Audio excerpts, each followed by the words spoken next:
Hello বন্ধুরা, তোমরা দেখো এই ইজিতে আমি পেঁয়াজ কাটা তোমাদের শিখিয়ে দিচ্ছি।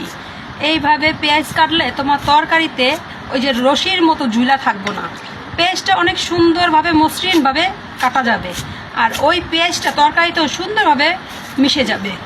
যদি তোমরা মাছ বুনাতে, আমরা সাধারণত মাছ বুনা ডিম বুনাতে অনেকগুলা করে পেঁয়াজ দেই, ওই পেঁয়াজটা সুন্দর মতো গলার জন্য, সুন্দর তরকারির রং হওয়ার জন্য এই যে এইভাবে পেস্টটা কাটবে। দেখো আমার পেস্টটা কি সুন্দর হয়েছে। এইভাবে যদি পেস্ট কাটো আমাদের কোনো সমস্যা হবে না। তাহলে বন্ধুরা, আমাদের এই চ্যালেঞ্জ যদি তোমাদের ভালো লাগে সাবস্ক্রাইব করো, লাইক কমেন্ট করো, ঠিক আছে? তাহলে দেখো আমার পেস্ট কাটার স্টাইল এবং আমাদের পাশে থাকো।